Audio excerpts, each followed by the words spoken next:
우리가 1장부터 5장까지 계속해서 이제 more, 더 낫다, 비교급을 하면서 예수, 멜기세덱의 반차로 오신 예수, 그 예수는 천사보다 더 낫고 선지자보다 더 낫고 제사장보다 더 낫고, 아이고 세상에, 아론보다 더 낫고 모세보다 더 낫고 안식일보다 더 낫고 율법보다 더 낫다. 계속 더 낫다 더 낫다. 그렇기 때문에 그분은 유일한 구세주다. 그 이야기를 계속하면서 특별히 5장부터 10장까지는요 그분은 큰 대제사장이시다 라고 하면서 계속 그분이 큰 대제사장이다. 그렇기 때문에 그분은 우리의 구원자시고 하나님이시다. 그 이야기를 계속 반복하고 있는 것입니다. 자, 여러분, 그런 의미에서 여러분 1절은 이렇게 이야기하고 있어요. 자, 1절 한번 보시면 그냥 볼펜을 가지고 좀 따라오시면 훨씬 더 알아듣기 쉬울 것 같아요. 율법은 그랬습니다. 율법은 구약이죠. 자, 구약은, 율법은 장차 올 좋은 일, 결국 장차라고 하는 것도 좋다고 하는 것도 다 예수입니다. 장차 올 좋은 일에 뭐라고요?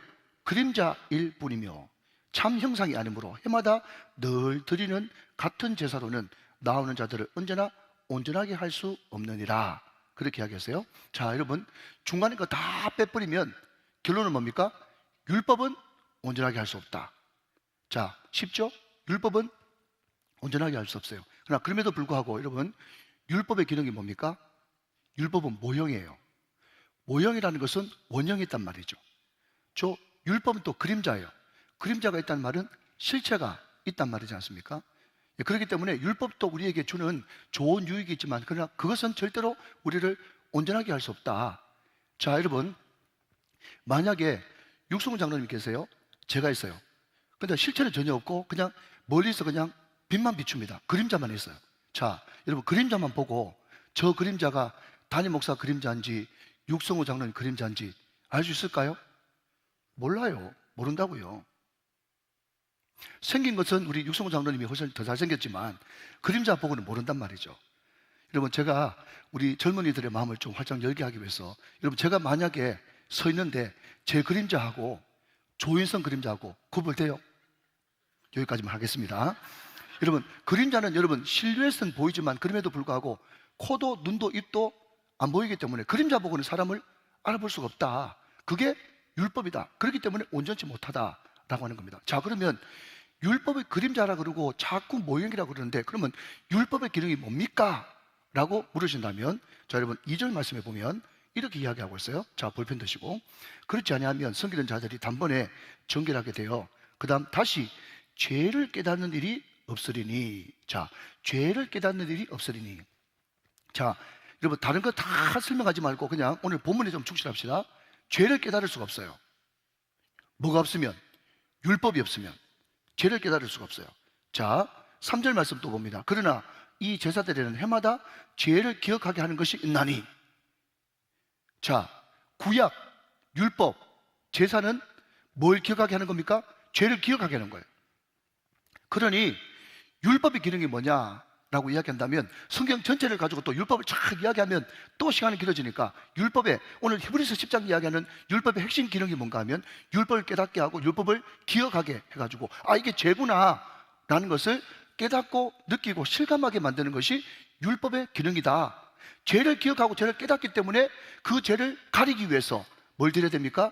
제사를 드려야 되는데 그 소와 양과 염소와 비둘기의 그 제사로는 그냥 죄를 잠시 가릴 뿐이지 절대로 죄를 온전히 해결할 수가 없다.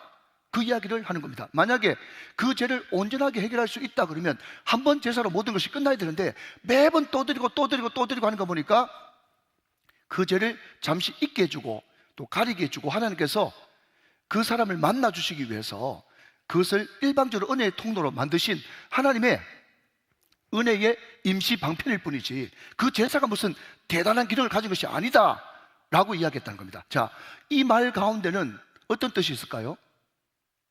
이런 깊은 것을 다 알아차릴 수가 없죠. 무슨 이야기인가 하면 구약 사람들은 제사가 잠시 자기 죄를 가리고 하나님을 못 만날 사람이 만나게 되어지는 임시 방편이고 일시 방편일 뿐인데 이 제사가 그러나 하나님이 은혜의 선물로 주신 건데 이 제사 자체를 너무 귀하게 해가지고 아, 제사가 이거 좀 대단한 거구나 하면서 제사를 주신 누구는 잊어버리고 하나님을 잊어버리고 제사에 필이 꽂혀가지고 제사면 모든 것이 다 되는 것처럼, 제사이기 때문에 나는 제사하고 나서 또 죄짓고 또 다음에 죄졌으면 또 제사하면 되지 뭐, 이런 식으로 해가지고 하나님을 모욕하고 모독하는 그런 것이 이사야서에 나오고 있습니다.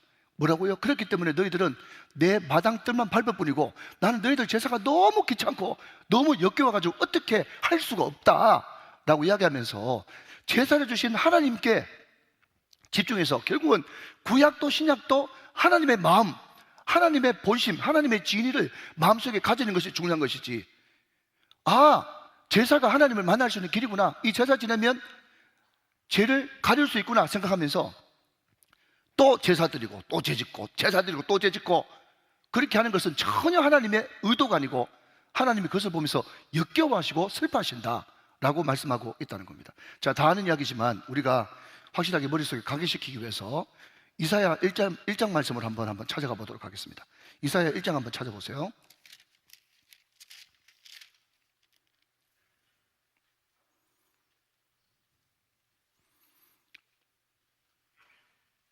자, 1장 12절 말씀, 11절부터 제가 한번 읽어보도록 하겠습니다. 이사야 1장 11절, 하나님의 마음입니다. 여호와께서 말씀하시되 너희의 무수한 재물이 내게 무엇이 유익하뇨? 나는 순양의 번제와 살점지성의 기름에 배불렀고 나는 수송아지나 어린 양이나 수수의 피를 기뻐하지 아니하노라. 12절, 너희가 내 앞에 보이러 오니 이것을 누가 너희에게 요구하였느냐? 내 마당만 밟을 뿐이니라. 13절, 헛된 재물을 다시 가져올 말이나 분양은 내가 가정이 여기는 바요 월삭과 안식일과 대회로 모이는 것도 그러하니 성회와 아울러 악을 행하는 것을 내가 견디지 못하겠노라. 그 뒤에도 여러분 쭉 경고의 말씀이 있는데 이 말씀이 무슨 말입니까? 여러분, 이것이 중요한 것은 지금 이사야 시대에 머무는 말씀입니까? 아닙니다. 많은 사람들이 주일 예배 드립니다. 예배 드리는데 예배 드리고 나서 마음속에 가지는 소박한 꿈은 뭔가 하면, 하나님 예배 잘 받으셨죠? 물질도 받으셨죠? 내 헌금 많이 드렸죠? 제발 여기 가만히 계십시오. 절대로 내 따라오지 말고 월요일부터 토요일까지 내가 열심히 밖에 나가가지고 무슨 짓을 하든지 돈 많이 벌어와가지고 주일날 또 갖다 줄 테니까 절대로 나 따라오지 마십시오. 간섭도 하지 말고 보지도 마십시오. 보면 나도 부담스럽고 당신도 부담스럽고 다 부담스러우니까 절대로 그렇게 하지 마십시오 하면서 토요일부터 월요일부터 토요일까지 진탕체를 짓고 또 주일날 와가지고 천부에 어지없어서 손 들고 옵니다. 또 예배 드리고 마음속에 예배 드리고 나서 말씀 듣고 책망을 듣든지 칭찬을 듣든지 또 기도 한판 하고 난 다음에 마음의 위로를 좀 받고, 오늘 예배 드렸으니까 월요일부터 토요일까지 거친 영어로 캄프라치가 됐겠지 생각하면서 또 똑같은 죄를 계속 반복하는 그런 예배, 내가 너무너무 지겹다 그렇게 말씀하고 있다는 것입니다. 자, 다시 오늘 히브리서로 돌아가서, 그러면 율법은 도대체 뭐냐? 율법은 죄를 깨닫게 하는 것이고 죄를 기억하게 하는 것이다. 만약에 이것을 좀 쉬운 버전으로 바꾸면, 2026년 버전으로 바꾸면 우리가 종합검진을 하죠. 종합검진을 했더니 의사가 불러서 하는 말이 뭔가 하면 지방간입니다, 고지혈입니다, 당뇨가 많습니다, 혈압이 높습니다, 아니면 암입니다, 아니면 혈관에 뭐가 막혔습니다, 돌이 있습니다. 이건 뭐죠? 진단이에요. 진단이죠. 그러니까 뭔가를 병을 아무것도 모르고 있으면 그냥 그대로 죽는 건데, 진단을 받는 거, 그게 암이든 고혈압이든 당뇨든 뭐가 막혔든 진단을 받는다는 것은 참으로 중요한 일이죠. 그렇죠? 그게 그림자고 모형이라고 할지라도 그 중요한 거에 가치 없는 거 아니에요. 그게 뭐라고요? 율법, 깨닫게 하는 거, 알게 하는 거, 진단, 판단하는 거가 뭐라고요? 율법이란 말이죠. 자, 그러면 복음은 뭐냐? 예수가 뭐냐? 실체 원형 되신 예수님은 뭐냐? 멜기세덱을 반차로 오신 그분은 뭐냐 하면, 그분은 치료예요. 치료. 율법이 진단이라면 복음은 치료다. 여러분, 그래서 제 어필을 잠깐만 좀 한다면, 우리가 주여 나의 병든 몸을, 또 뭘 부르세요? 난 노래하리라. 예수 그분이 누구라고요? 예수 나의 치료자. 하나도 찬양도 모든 것들도 말씀하고 떠난 게 없다면, 예수님은 진정한 우리의 치료자가 되시는 줄로 믿으시기 바랍니다. 예수님만이 치료자다 말이죠. 우리가 잘 아는 요한복음 5장 24절, 요한복음 5장 24절을 같이 한번 낭독해 보겠습니다. 예수님은 누구신가? 큐! 시작. 내가 진실로 진실로 너희에게 이르노니 내 말을 듣고 또 나 보내신 이를 믿는 자는 영생을 얻었고 심판이 되지 아니하나니 사망에서 생명으로 옮겼느니라. 할렐루야. 아멘 아멘 네고소이. 예수님 자체가 진실이고 아멘이신데 아멘 아멘 한 번 더 도장을 꽝꽝 찍으면서 하는 말이 뭔가 하면, 너희들이 내 말을 듣고 진정한 치료자 되시는 예수님의 말을 듣고 또 나 보내시니 예수님을 믿는 자는 영생을 얻을 것이고 아니라 영생을 이미 얻었고 심판이 되지 아니하나니 사망에서 생명으로 믿는 즉시 지금 당장 옮기게 되었느니라. 할렐루야. 예수님이 우리의 치료자가 되십니다. 그분이 우리의 치료자십니다. 그러니까 그게 굿뉴스, 복된 소식인 거예요. 자, 여러분 4절 보십시다. 그렇기 때문에 이는 황소와 염소의 피가 능히 죄를 없이 하지 못한다. 여러분, 하나님께서 일방적으로 주신 은혜입니다. 안 그러면 자기 백성들이 자기를 못 만나니까. 그런데 황소와 염소와 양의 피로는 안 된다. 비둘기로는 안 된다. 그것은 임시방편이고 이것은 개혁할 때까지, 새로운 것이 올 때까지 있는 임시일 뿐이다 라고 이야기하면서, 자 5절 말씀 보겠습니다. 자 5절이 중요합니다. 그러므로 주께서 세상에 임하실 때에 이르시되, 그랬습니다. 자 여러분, 그게 기억. 자 5절 밑에 기억 돼 있죠. 기억. 자 돼 있습니까? 자 기억하고, 여러분 제 성경을 밑으로 쭉 내려가서 난하주, 예, 거기 주석에 보니까 뭐라고 되어 있습니까? 기억이 어디죠? 시편 40편 6절 이하 이래 되어 있어요. 자 여러분, 이런 것은 꼭 찾아봐야 되는 것입니다. 자 잘 적어 놓으시고, 자 책갈피 잘 적어 놓으시고 시편 40편 6절로 한번 가보겠습니다. 시편 40편 6절 한번 보세요. 자 지금 실체 원형 되시는 예수, 멜기세덱 반차로 오신 큰 대제사장 예수 설명하면서 시편 40편 6절 이하를 보라 이렇게 이야기하고 있거든요. 자 6절 폈습니다. 제가 가진 성경 구약 831쪽이요. 자 잘 들으십시오. 주께서 내 길을 통하여, 자 주는, 예, 주님이시고 내 길을 통하여, 다윗의 길을 통하여 내게 들려주시기를 제사와 예물을 기뻐하지 아니하며 번제와 속죄제를 요구하지 아니하신다 하는지라. 참 그때 당시 다윗 당시만 해도 이것은 획기적인, 완전 발칵 뒤집어질 이야기입니다. 자 여기도 보십시오. 우리 하나님께서, 예, 내게를 통해서 내게 말씀하시는데, 나는 제사와 예물을 기뻐하지 않고 번제와 속죄제 요구하지 않는다.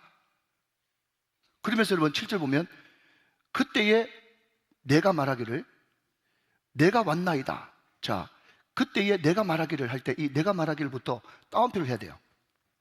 근데 여기서 이야기하는 내는 다윗이 아니고요, 먼저 결론부터 말씀드리면 메시아 예수 그리스도예요.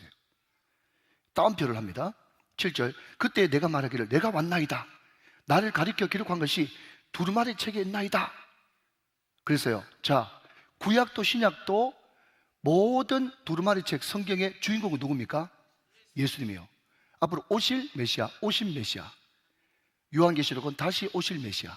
그러니까 예수님이 뭐라고 이야기하는가 하면, 내가 왔나이다. 7절, 나를 가리켜 기록한 것이 두루마리 책에 있나이다. 8절 시작, 나의 하나님이여 내가 주의 뜻 행하기를 즐기오니 주의 법이 내 심중에 있나이다 하였나이다 라고 이야기하면서, 하나님께서는 번제, 제사, 그림자 이런 것을 전혀 기뻐하지 않고, 결국 하나님께서 원하시는 것은 주의 법을 내 심중에 두고 항상 주의 말씀에 순종하면서 하나님 자녀답게 늘 상한 심령으로 그냥 애통하는 마음으로 주님의 뜻을 따라서 월요일부터 주일까지 매일매일 삶을 주님 앞에서 사는 삶, 이걸 내가 진정으로 원한다. 이게 바로 하나님께서 원하시는 제사다 라고 말씀하고 있다는 거죠. 자 조금만 더 넘어가서, 여러분 기왕 시편 펴셨으니까 시편 51편으로 한번 넘어가 보세요. 시편 51편. 자 시편 51편 16절 17절을 같이 보겠습니다. 시편 51편 16절, 17절 말씀. 자, 여기에 또 뭐라고 얘기하는가 하면 주께서는 제사를 기뻐해요, 기뻐 안 해요? 한번 보세요. 다윗이 일관적으로 계속 이야기하잖아요. 주께서 제사를 기뻐하지 아니하시나니 그렇지 아니하면 내가 드렸을 것이다. 주는 번제를 기뻐하지 아니하시나이다. 17절 시작. 하나님께서 구하시는 제사는 상한 심령이라 하나님이여 상하고 통회하는 마음을 주께서 멸시하지 아니하시리이다 라고 이야기하면서, 여러분 시편 51편 보니까 앞으로 넘어가서 여러분 1절 위에 표제 0절 보니까 이 시편 51편이 언제 기록된 시편인가 라고 봤더니 제가 있습니다. 다윗의 시 인도자를 따라 부르는 노래. 다윗이 밧세바와 동침한 후 선지자 나단이 그에게 왔을 때 지은 시입니다. 그 우리아의 아내 밧세바를 범하고 난 다음에 한 1년쯤 기간이 지냈거든요. 왜냐하면 애 뵀죠. 여보세요? 애 뵀죠. 애 낳았죠. 죽었죠. 그 뒤에 왔으니까 1년쯤 지난 거예요. 여러분 묻습니다. 다윗이 1년 동안에 제사 드렸을까요? 안 드렸을까요? 드렸죠. 여러분 믿는 척 했을까요? 안 했을까요? 했겠죠. 오만 믿는 거 잘나는 척 하는 것은 다 한 거예요. 근데 하나님께서는 그 예배 받으셨을까요? 안 받으셨죠. 기뻐하지 않는다고 분명히 이야기했잖아요. 내가 천천과 수만의 양과 소, 그것을 기뻐하는 것이 아니라 하나님께서 정말 원하시는 제사가 뭔지 아니? 너덜너덜해진 네 상한 심령이야. 상한 심령. 하나님 내가 이렇게 살아도 되겠습니까? 하나님 내가 정말 구원받은 자 맞습니까? 내가 목사 맞습니까? 내가 정말 죄종 맞습니까? 그 애통하는 마음, 너덜너덜해진 마음, 상한 마음, 이 마음을 가지고 주님 앞에 나아가는 것을 주님께서 진짜 원하신단 말이에요. 하나님께서 그 마음을 뭐라고요? 절대로 외면치 않겠다고 말씀하고 있는 것입니다. 사랑하신 여러분, 오늘 우리가 금요 성령집에 왔습니다. 주일날 초신자들도 많이 오고 하기 때문에 주일날은 정말 보편적이고 넓은 말씀을 전해야 됩니다. 그러나 금요 성령 집회까지 그냥 얇은 말씀, 그냥 잘 믿고 복 많이 받고 그냥 막 부자 돼가지고 흘려보내주라가는 그런 말씀, 여러분 본문과 맞닿아 있고 있다면 전해야 되겠지만, 그러나 그럼에도 불구하고 정말 하나님이 원하시는 심령은 상한 심령인데,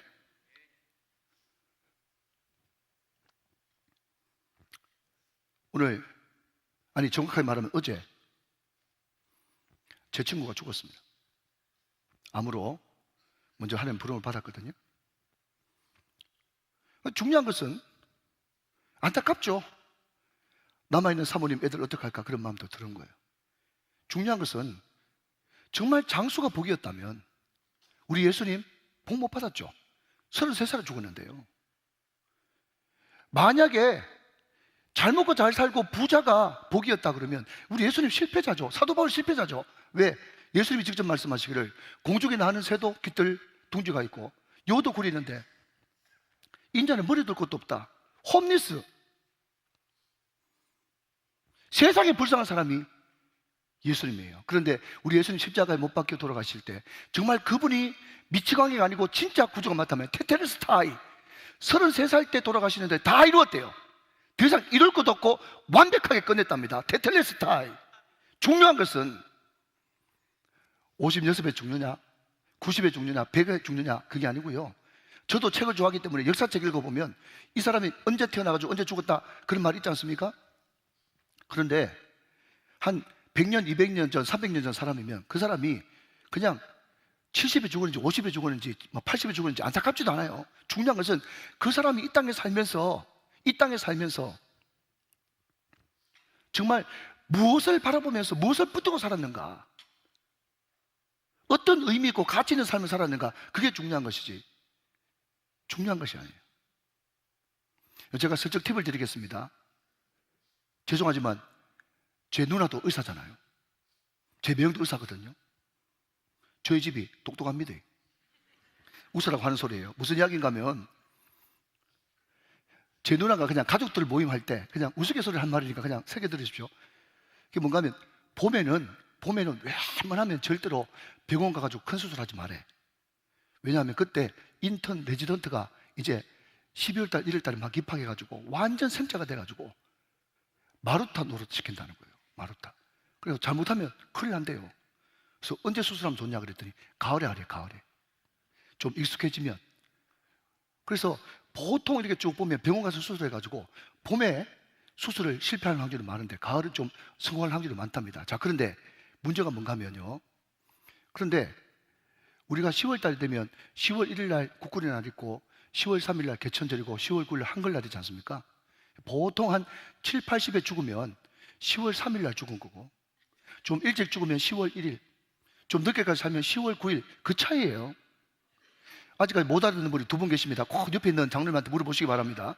그러니까 우리 인생이 영원이라고 하는 세월에 비하면 그 사람이 50에 죽었냐 70에 죽었냐 8, 90 살았냐 그게 아무 의미 없고 10월 1일, 10월 3일, 10월 9일이라니까요 역사에 비하면 말이죠. 중요한 것은 그 사람이 제대로 복음을 알고 늘 주님 앞에 상한 마음을 가지고 정말 가치 있는 것에 정말 믿음에 내 삶을 투자했는가 그렇지 않았는가 그게 중요한 것이지. 그래서 제 친구 소천을 앞에 두고 가만 보니까 그 친구가 정말 개척해가지고 열심히 사회 가다가 하늘날 부름 받았거든요. 그러니까 처음에는 너무 마음이 무너지고 저런 주여 이런 마음이 들었는데 나중에는 그 슬픔이 소망으로 천국 소망으로 변했다는 거예요. 사랑하신 여러분, 우리가 그림자 모형만 가지고 살 것이 아니라 항상 우리의 영원한 실제 되시고 우리의 영원한 진이 되시는 그 하나님을 붙들고 살 수 있는 저와 여러분 다 되시기를 주님의 이름으로 축원합니다. 축복합니다. 그러니까 다윗이 자기는 굉장히 하나님 앞에 예배 잘 드리고 이렇게 많은 번제와 이렇게 많은 제사를 드리면서 자기는 신앙생활 잘 하는 줄 알았는데 보니까 결국은 사람에게는 자기뿐만 아니라 어떤 사람에게도 자기한테는 사람에게서는 전혀 의를 찾을 수가 없고 오직 중보자 의로우신 예수 그리스도 그분이 있을 때만 우리가 하나님 앞에 나갈 수 있다는 것을 깨달았단 말이죠. 그게 시편 40편과 시편 51편의 주제 핵심이 되어지는 겁니다. 그래서 오늘 히브리서 10장으로 다시 돌아가시면 이렇게 이야기하고 있어요. 5절 말씀 한번 더 보시면요. 그러므로 주께서 세상에 임하실 때에 이르시되 하나님의 제사와 예물을 원하지 아니하시고 그 다음 오직, 그러니까 여러분 성경에는 느낌표 물음표는 없다 그랬잖아요. 오직 다만 이런 성경 나오면 동그라미 치고 느낌표 10개라고 말씀을 여러 번 드렸습니다. 오직 뭐가요? 나를 위하여 한 몸을 예배하셨도다. 오직 나를 위하여 한 몸을 예배하셨도다. 그분이 누구십니까? 영원한 우리의 구원자 메시아 그리스도 예수 그리스도십니다. 그분이 영단번에 온전한 제사를 드림으로 말미암아서 그 예수를 믿는 사람은 더 이상 반복되는 제사를 드리지 않고도 주님의 보좌 앞에 담대히 나아갈 수 있는 그런 놀라운 은혜를 누리게 되었다는 것입니다. 이 하나님을 이 시간 찬양할지어다. 아멘. 자, 그러면 그 놀라운 은혜를 받은 사람은 그러면 한 번 구원받았으니까 그러면 매일매일 우리는 더 이상 예배 드릴 필요가 없는가? 그러면 한 번 영원한 예수님을 만나고 나서 그 다음에 어떻게 해야 되는가? 매일매일 우리는 뭘 해야 되는가? 두 번째, 자 여러분 19절부터 한번 보겠습니다. 19절부터 그러므로 형제들아 우리가 예수의 피를 힘입어 성소에 들어갈 담력을 얻었나니. 담력 얻으셨습니까? 누구 때문에? 예수의 피를 힘입어 담력 얻으셨습니까? 거기는 우리를 위하여 휘장 가운데 열어놓으신 새로운 살 길이요 휘장은 곧 그의 육체니라. 아멘. 여러분 우리는 큰 은혜를 받고 우리는 영원한 속죄를 받아 온전하게 주님 앞에 의로움을 받은 믿음으로 사는 사람이 된 우리는 뭘 해야 되는가 하면 그 예수 그리스도의 피를 입어 우리가 날마다 해야 되는 것 세 가지. 첫 번째, 기도를 통해서 은혜의 보좌 앞에 날마다 나아갈 새롭고 산 길로 날마다 나아가서 기도를 통해서 우리는 뭘 얻는가 하면 새로운 힘, 살 수 있는 힘, 새 능력을 공급받게 되는 것입니다. 할렐루야. 우리가 정말 원죄가 예수의 십자가의 본래로 완전히 해결되었다면 우리는 끊임없이 영적 전쟁을 하기 위해서 새롭고 산길을 들어주신 휘장을 위에서부터 아래로 쫙 뛰어버리신 그 주님을 의지하여서 예수의 피를 힘입고 예수의 이름으로 보좌 앞에 담대히 나가서 그분의 긍휼과 은혜를 받는 기도로서 날마다 주시는 새로운 에너지, 힘을 받아야 된단 말이죠. 믿으시면 아멘 하시기 바랍니다. 자, 21절부터 또 보겠습니다. 21절부터 23절까지. 두 번째, 또 하나님의 집 다스리는 큰 대제사장이 계심에 22절, 우리가 마음의 뿌림을 받아 악한 양심으로부터 벗어나고 몸은 맑은 물로 씻음을 받았으니 참마음과 온전한 믿음으로 하나님께 나아가자. 23절, 또 약속하신 이는 미부시니 우리가 믿는 도리를 소망을 움직이지 말며 굳게 잡아라. 자, 여러분, 이 말씀은 뭔가 하면 첫 번째는 기도로 하나님의 보좌 앞에 나가서 새로운 은혜, 살 수 있는 에너지를 얻고, 두 번째는 믿는 도리인 말씀을 붙잡아서 그 말씀을 붙잡고 이 흔들리는 세상에도 결단코 흔들리지 않고 항상 참마음과 온전한 마음으로 주님 앞에 이 말씀 따라서 살아가는, 흔들리지 않는 믿음, 이것을 날마다 말씀을 통해서 공급받아야 된단 말이죠. 기도와 말씀, 그 이야기를 하고 있는 겁니다. 자, 기도와 말씀을 통해서 우리가 은혜를 받게 되면 그 다음에 자연스럽게 눈이 어디로 돌아가요? 기도와 말씀은 대신 관계에서 생기는 거라면 그 다음에는 대인 관계. 그래서 히브리서 10장에 가장 유명한 성경 구절 중에 하나죠. 몇 절입니까? 여러분, 24절부터 25절까지 또 같이 있습니다. 시작. 서로 돌아보아 사랑과 선행을 격려하며 모이기를 피하는 어떤 사람의 습관과 같이 하지 말고 오직 권하여 그날이 가까움을 볼수록 더욱 그리하자 그랬습니다.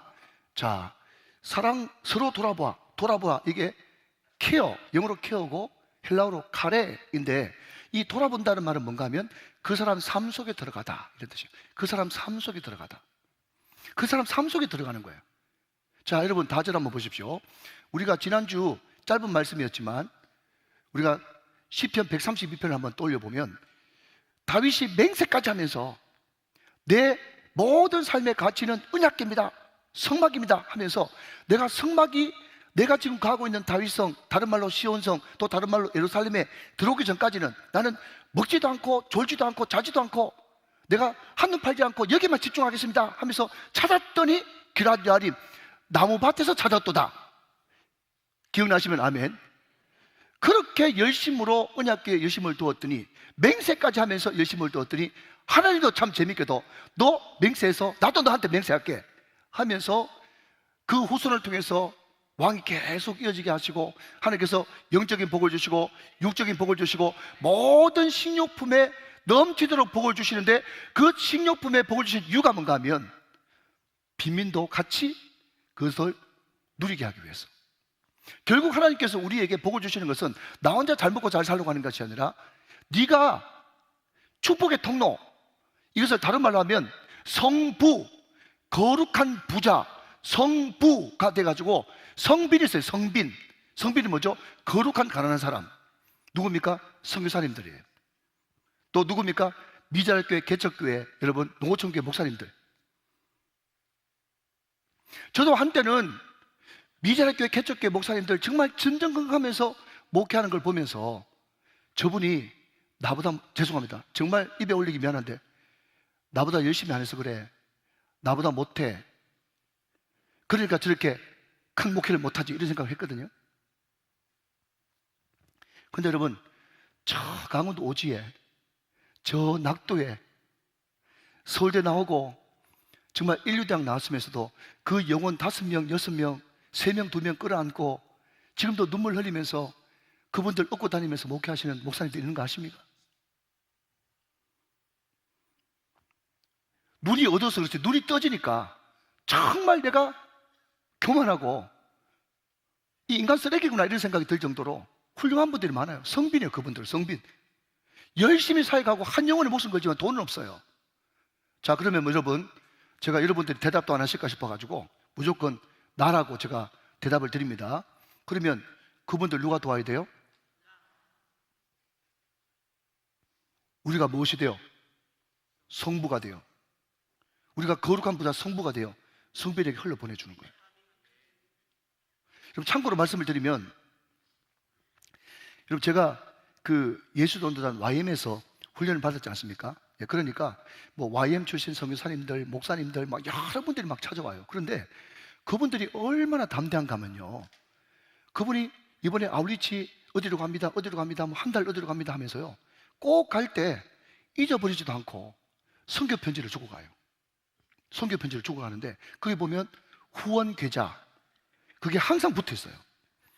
여러분, 그거 안 받으면 못하고 받으면 얼마나 부담된다고요. 그러니까 여러분, 다른 사람들을 보기에는 우정교회 목사님들은 성도들 잘 섬겨줘가지고 교회에서 또 잘 대접해줘가지고 잘 먹고 잘 살 거다 싶은데요, 가만히 선교제 가보면요, 선교사님들이 더 잘 삽니다. 나는 없어. 다 흘려보내주고, 좀 모아놓으면 또 달라고 해서 흘려보내주고. 그런데 가만히 또 계산을 해보면요, 나를 통해서 이렇게 해서 이렇게 아멘 할 때까지 이렇게 해가지고 이렇게 간 제적이 보통 넘는 거예요. 근데 하나님께서 일하시는 방법이 얼마나 놀라운가 하면요, 여러분, 나를 통해서, 그 내 돈 아닙니다. 성도들 헌금해가지고 흘려보냈을 뿐인데도 통로한테도 콩고물이 많더라고요. 콩고물이 많아. 사랑하는 여러분, 축복의 통로 다 되시기를 주님의 이름으로 축원합니다. 그래서 정필도 목사님이 아주 고급스러운 분이고 점잖으신 분인데, 그분이 얼마나 성도들한테 복을 주고 싶었으면 가끔씩 금요 권찰회 때 이렇게 이야기합니다. 그냥 참고만 하십시오. 낯설고 물서른 땅에서 선교하신 선교사님들이 2년에 한 번씩, 3년에 한 번씩, 때로는 7년에 10년에 한 번씩 왔는데, 그 선교사님들 오셨는데 식사 대접 한 번 안 하고 봉투 한 번도 못 주는 그 사람이 인간이냐고. 좀 셉니까? 또 말은 부드럽게 해서 그렇지 내용이 굉장히 센 거예요. 그리고 성도들한테 제대로 잘 가르친다 싶어요. 맞아요, 여러분. 하나님께서 나에게 영적인 복, 육적인 복, 자녀의 복, 여러분 엄청난 복을 주셨는데 나 혼자만 여러분 가지고 있으면 그게 무슨 소용이겠어? 쏘아 어떡하라고. 성경 분명히 이야기합니다. 보물을 땅에 쌓아두지 말라. 거기는 종과 동록이 너한테 엄습해가지고 그 모든 것들 다 썩어서 아무것도 너한테 남는 것도 없고 축복도 없을 것이다. 하늘에 쌓아두라. 여러분, 하늘에 쌓아두라고 하는 것이 그냥 쌓아두란 말입니까? 흘려보내란 말입니까? 흘려보내란 말이에요. 하늘에 쌓아두라. 주를 위해서, 주의 나라를 위해서, 성교를 위해서 쓰는 것만 네 돈이다. 여러분, 성경은, 우리 예수님은 얼마나 성경에서 물질 재정에 대한 이야기를 많이 하신지 모릅니다. 사랑하신 여러분, 오늘 여러분들이 기도로 은혜를 받으셨다면, 말씀을 제대로 아셨다면 서로 돌아보아 사랑과 선행을 격려하고 모이기를 피하는 어떤 사람들 습관과 같이 하지 말고 오직 고난의 그날이 올 때까지 서로 돌보고 서로 위해주고 여러분 흘려보내주고 늘 성빈에게 마음을 가질 수 있는 저와 여러분 다 되시기를 주님의 이름으로 축원합니다. 축복합니다. 축원합니다. 자, 여러분, 그것이 어떤 삶인가 하면 믿는 자로서 당연히 살아야 될 삶이다, 그렇게 이야기하고 있다는 거죠. 자, 여러분 쭉 넘어가서 이제 38절 말씀을 한번 보겠습니다. 38절, 39절 보시겠는데요. 오직 의인은 믿음으로 말미암아 살리라. 자, 잘 하시는 말씀이죠. 자, 믿음으로 말미암아, 밑줄 것이고요. 자, 저를 보십시오. 자, 믿음으로 말미암아 살리라. 이게 성경 어디 있어요? 하박국, 로마서, 히브리서 세 번 나옵니다. 자, 오직 의인은 그랬는데, 자, 조금만 이걸 가지고 집중합시다. 자, 제가 자주 말씀드리는 대로 오직 의인은 할 때 이 의인이 전혀 윤리적으로 도덕적으로 죄 없는 사람이에요? 아니면 주님과 화해된 사람, 주님께 붙어있는 사람, 주님 믿고 제산 받은 사람, 전자요 후자요? 후자. 주님 앞에 붙어있는 사람입니다. 주님께 제산 받은 사람이에요. 나는 포도나무 너무 가지니 하셨을 때 그 참 포도나무 되시는 주님 앞에 붙어있는 사람, 그 사람이 의인이에요. 그 사람은 뭘 살아야 된다고요? 오직 믿음으로 살아야 된다. 믿음으로 살아야 됩니다. 그러면 믿음으로 사는 게 뭐냐? 라고 물으신다면, 자, 38절 39절 말씀 좀 더 읽으십시다. 자, 볼펜 드시고, 또한 뒤로 물러가면 밑줄 내 마음이 그를 기뻐하지 아니하리라 하셨느니라. 39절 우리는 뒤로 물러가 밑줄. 다시 한번, 여러분 성경을 볼 때 첫 번째 주인공이 누구라고요? 하나님, 예수님, 성경님 무조건 동그라미. 두 번째 뭐라고요? 반복돼 나오는 단어가 뭔가? 반복돼 나오는 단어가 뭔가? 38절도 뒤로 물러가, 39절도 뒤로 물러가. 그러니까 믿음이 뭐냐? 라고 물으신다면 한마디로 뒤로 물러가는 신앙이 아니다. 뒤로 물러가는 신앙이 아니다. 자, 제가 먼저 결론부터 말씀드릴게요. 뒤로 물러가는 사람이 아니다. 왜 뒤로 물러가면 안 되는데요? 라고 했더니 첫 번째, 그러면 하나님이 안 기뻐해. 두 번째, 뒤로 물러가면 멸망이 기다리고 있어. 이 분석이에요, 분석. 그러니까 국어 공부 잘해야 돼요. 모르면 배우세요. 네. 오직 의인은 뭐로 살아야 돼요? 믿음으로 살아야 돼요. 믿음으로 산다는 게 뭔데요? 뒤로 물러가면 안 돼. 뒤로 물러가면 왜 안 되는데요? 하나님이 기뻐하네. 두 번째, 뒤로 물러가면 멸망할 거야. 그러니까 두 절만 묵상해도 벌써 믿음이 확 올라오는 거예요. 할렐루야. 바로 이거예요, 여러분. 여러분, 우리 교회가 코로나 팬데믹 동안에 예배 포기하지 않았습니다. 여기에 50명 예배 드렸어요. 4천석에 50명. 그때 우리가 예배를 주일날 6번 드렸던가 7번 드렸던가. 우리 교회자 중에 한 분이 지금 다른 교회 가서 열심히 사역 잘하고 있는데, 우리 교회가 확진자 한 명이 다녀가셔가지고, 죄송합니다 권사님, 예, 확진자 한 명이 다녀가셔가지고 교회가 폐쇄됐어요. 일주일 동안. 아무도 없고 우리 교회자 가정밖에 없어. 교회자가 이야기했습니다. 목사님, 아무도 새벽기도 안 나오는데 우리가 새벽 5시에 모이지 말고 한 7시쯤 모여가지고 예배드리고 업무를 바로 시작하면 어떨까요? 라고 저한테 제안했을 때 제가 단번에 이야기했습니다. 목사님 잘 들으세요.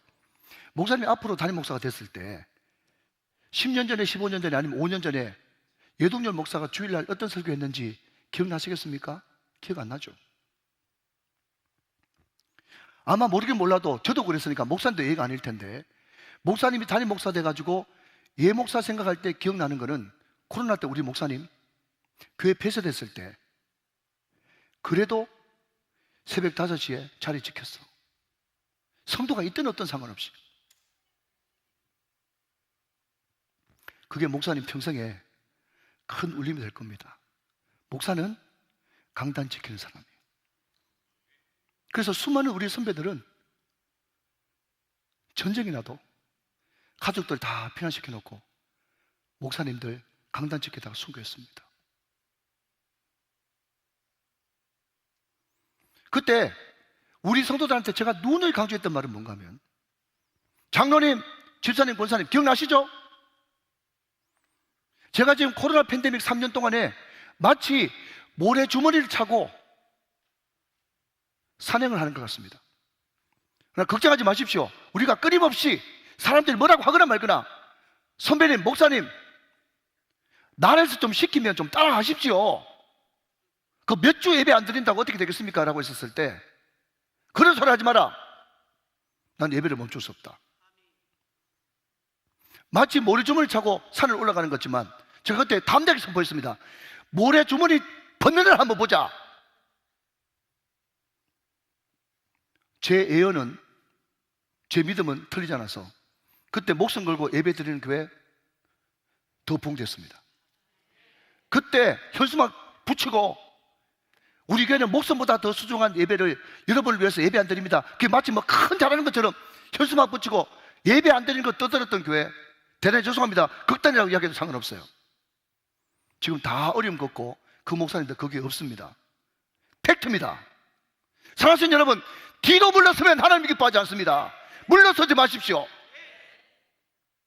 우리는 외국 선교사님들 많이 생각합니다만은 우리나라 1호 선교사님이 김창식 목사님이라는 분이에요. 바로 이분인데요. 김창식 목사님. 여러분, 이분이 별명이 뭔가 하면 장돌뱅이에요. 장돌뱅이. 장돌뱅이가 뭡니까? 시장에서 물건 팔면서 돌아다녔던 신분이 그렇게 좋지 않은 분이에요. 근데 그때만 해도 가짜 뉴스가 또 있었어.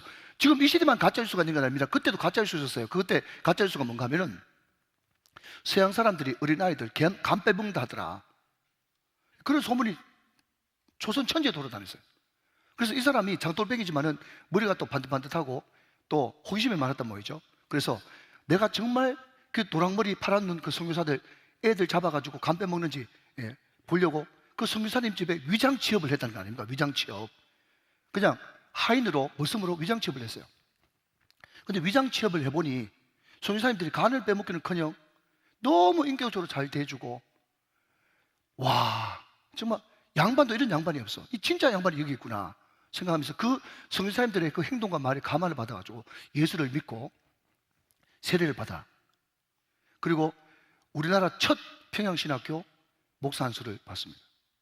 근데 뜨겁게 예수를 만난 사람은 또 다르다고 돌아다니면서, 이 사람의 별명이 뭔가 하면 조선의 사도 바울이야. 이 사도 바울처럼 돼가지고 가는 곳마다 복음을 전하니까, 그 당시만 해도 여러분 너무 당연한 이야기지만 아스팔트가 없었으니까 주변에 돌이 얼마나 많았겠어요. 주변에 돌이 많으니까 돌 잡고 막 던져가지고 이 사람이 돌로 얼마나 맞았는지 사도 바울보다 더 많이 맞았어.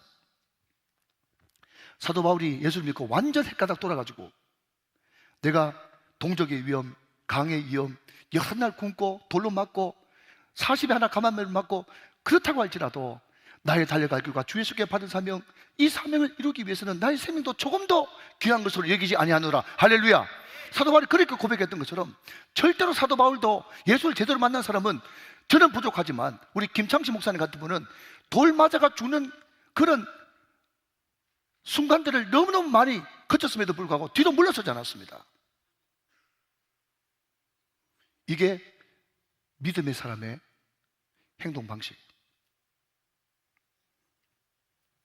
또 하나, 여기 이 뒤로 물러서지 않는다라고 하는 이 원의 뜻은 뭔가 하면 움츠러들지 않는다.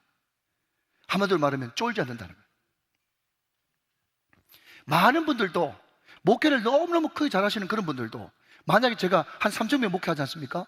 그런데 5,000명이나 10,000명 목회하시는 분들 앞에 서면 괜히 열등감을 가지고 내가 아직까지 부족하네, 교인들 더 막 덜 볶아야 되겠네, 전혀 그 마음속에 자유함도 없고 기쁨도 없고 막 위기를 넘어가면서 교육자들한테 막 욕을 하고 하면서 어떻게 하든지 교회를 키우는, 그게 열등감이에요. 열등감. 다 움츠러 들어가지고 어떻게 하든지 위축되고 움츠러 들어서 그런 행동을 하게 됐단 말이에요. 대단히 송구하지만 한 말씀만 더 드리면, 제가 아는 글차는 공무원이에요. 고위 공무원입니다. 그런데 농림수산부에 근무하고 있었거든요. 오래전에 장로님이신데. 그런데 이분은 이걸 할 줄 몰라요. 이걸 할 줄 몰라가지고 똑같이 이제 부의사관, 이제 3급을 부의사관이라고 그러는데 부의사관 선정해야 되는데 승진 못하고 이분은 여전히 서기관으로 있으면서 저 꼴짝이에 완전 항구성에 처박혀가지고 좌천당했어요. 좌천. 근데 그 장로님이 주일마다 교회 오셨는데 한 번도 그분이 기쁨을 잃어버리거나 아니면 움츠러들거나 아니면 위축당하거나 내가 잘못 살았네, 내가 괜히 믿음했네, 괜히 예수쟁이 티냈네, 그 생각하지 않고 그냥 묵묵하게 주일날 오면 예배 똑같이 드리고 밤에 그냥 멀리 저 진천까지 가고, 그게 계속 몇 년 동안 반복하시더라고. 그런데 중간에 참 그분들한테 미안하지만 사건이 터졌어. 어떤 사건이 터져가지고 비슷한 직급에 승진한 사람이 뇌물 받아가지고 다 자리가 비었어요. 그분이 몇 년 지나고 나서 그냥 올라와서 그 자리에 올라가서 좋은 글찬으로 남아있더라고. 사랑하는 여러분, 예수 믿는 것 때문에 위축당하지 마십시오. 우리가 돈이 없지 가오가 없습니까? 당당하십시오. 움츠러드는 것은 뒤를 돌아보는 것이다 라는 것입니다.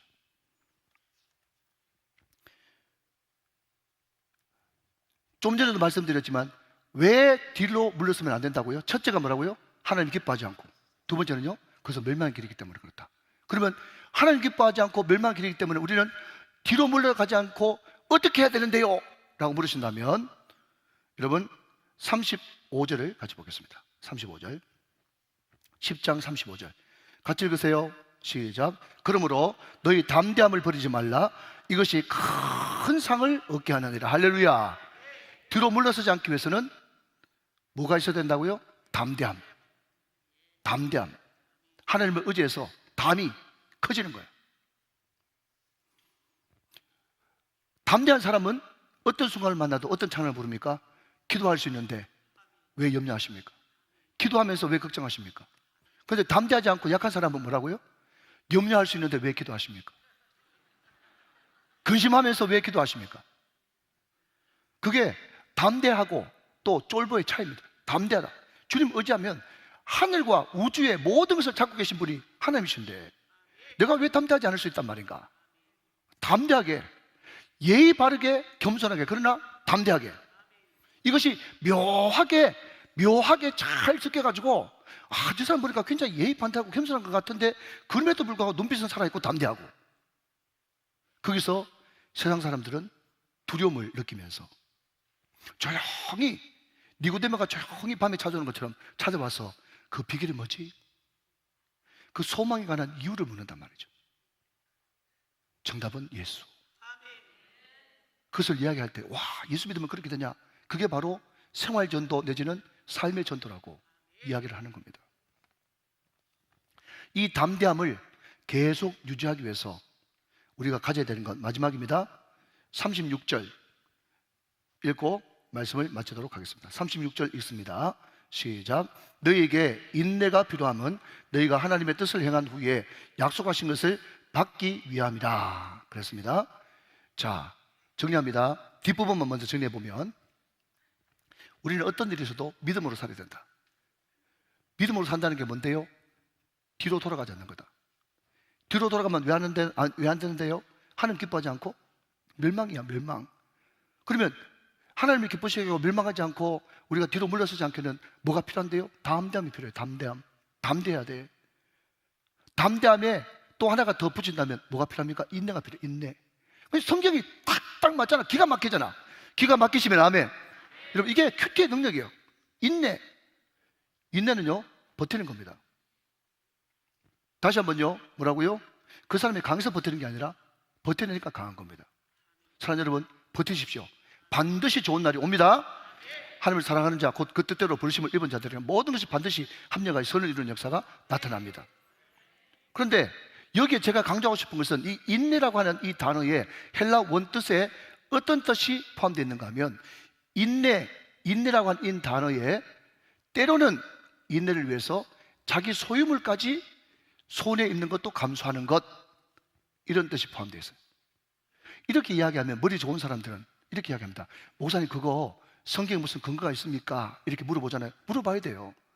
자, 인내 어떤 뜻이 있다고요? 그 인내를 하기 위해서 자기의 소유, 자기 가지고 있는 것까지도 포기하고 손해볼 줄 아는 것, 그까지 감내해내는 것, 그냥 시간만, 에너지만 보내는 게 아니라 자기 소유물까지 감수하는 것, 그게 인내다. 그 근거가 뭡니까? 그 근거는 바로 이 뒤에 있어요. 자, 몇 절을 읽으시는가 하면 34절 있습니다. 34절 말씀. 자, 같이 한 목소리로 받들어 있습니다. 시작. 너희가 갇힌 자를 동정하고 너희 소유를 빼앗기는 것도 기쁘게 당한 것은 더 낫고 영구한 소유가 있는 줄 아닙니다. 할렐루야. 말씀이 놀랍잖아요. 말씀이 놀라워요. 이제 말씀을 읽겠습니다. 초대교회는 그 사람 눈빛을 딱 보고 행동하는 걸 보고 말투만 봐도 그 사람이 예수 믿구나. 특별히 이 히브리서는 유대교에서 기독교로 개종한 히브리인들, 유대인들한테 쓴 편지입니다. 그때 당시만 해도 개종한다는 것은 반드시 핍박이 따라오고 언제 끌려가서 사자밥 될 줄 모르고 길드라고 부르는 그 협동조합에 조합원으로 들어가지도 못하고 상거지 되는 겁니다. 집단 거지가 돼버리는 거예요. 그때 그래도 아직까지 신분이 들통나지 않고 살만했던 크리스찬들, 예수 처음 믿는 사람들은 그 사람의 눈빛, 그 사람의 행동, 그 사람의 말하는 것 딱 보고 저거 예수 믿는 사람이군 싶으면, 예를 들어서 우리 집사님을 그냥 뒤로 끌고 가는 거예요. 뒤로 끌고 가가지고, 우리 성준 집사님을 뒤로 끌고 가가지고 그냥 땅바닥에 탁 주저앉히고 나서 아무 말 안 하고 땅바닥에 자꾸 물고기를 그리는 거예요. 물고기를. 말 안 합니다. 물고기를 그리는 거예요. 그러면 만약에 우리 서 집사님이 저를 보고 이러면은 죄송합니다 하면서 이제 그냥 가는 거고, 그런데 물고기 그렸는데 그 사람이 갑자기 눈물이 글썽하면서 자기도 물고기를 같이 그리면서 그냥 반응을 하면 그 사람을 형제여, 그냥 처음 보는 일면식도 없는 사람인데 형제여 하면서 확 끌어안고, 그때부터 그 사람이 자기 집을 떠날 때까지 먹을 거, 입을 거 다 제공해주고 모든 쓸 것을 공급해 주는 거예요. 그런데 만약에 그 돌아다니는 예수 믿는 사람들, 그 사람이 다 그냥 공급해 줬다 그러면 또 이 사람은 예수 믿는 것이 들통나고 불이익을 엄청나게 지금 기다리고 있는 거예요. 그럼에도 불구하고 뭐라고요? 인내라고 하는 것은 자기의 소유를 빼앗기는 것도 감수하면서까지 주님 편에 서는 것, 이게 인내고 담대함이고 믿음인 것입니다. 오늘 저와 여러분들이 정말 실제 되시는 예수님을 내가 믿었다는 것 얼마나 감사합니까? 나의 죄를 씻기는 예수의 피밖에 없네. 나를 정케하기도 예수의 피밖에 없네. 오늘 보혈 찬송을 좀 많이 부르려고 그러는데, 여러분, 보혈이 내 마음속에 흘러 하나님, 다윗도 어렵지 못했듯이 나도 어렵지 못합니다. 나에게는 도무지 의라는 건 없습니다. 영원한 실체, 영원한 멜기세덱 반차로 오신 영단번에 우리의 모든 원죄를 깔끔하게 해결하신 그 예수님, 그 예수님 굳세게 붙들기를 원합니다. 그 예수님의 피가 나에게 지금 있으니 나는 은혜 보좌 앞에 담대히 나아가, 새롭고 산 길에 담대히 나아가 기도를 통해서 하나님과 교제하고 새 에너지를 얻고, 선포되어지는 말씀, 기록된 말씀, 이 말씀 붙들고 어떤 흔들리는 세상 가운데도 흔들리지 않고 그것을 굳게, 믿음의 도리를 굳게 잡아 항상 이웃들에게 돌아보고 사랑과 선행으로 격려하고 이웃을 품어주고, 내가 거룩한 성부가 되어 성빈들에게 또 빈민들에게 흘려보내주고, 이렇게 사는 것이 곧 믿음의 삶인데, 믿음은 어떤 순간에도 뒤로 돌아가지 않는 것. 뒤로 돌아가면 하나님께서 기뻐하지 않고 멸망만 기다리고 있을 뿐이다. 뒤로 돌아가지 않고 멸망하지 않으려면 어떻게 해야 되느냐? 하나님 앞에 담대히 나가야 되겠죠. 그 담대함과 함께 뭐가 있어야 된다고요? 끝까지 인내하는 것, 참고 견디는 것, 그리고 주의 영광을 위해서라면 내 물질까지라도, 내가 가장 소중하게 생각하는 것까지라도 감수하는 것. 사랑하시는 여러분, 오늘 믿음의 ABC, 믿음과 처음과 나중을 확실하게 마음속에 간직할 수 있는 저와 여러분 다 되시기를 주 예수 그리스도의 이름으로 축원합니다. 축복합니다.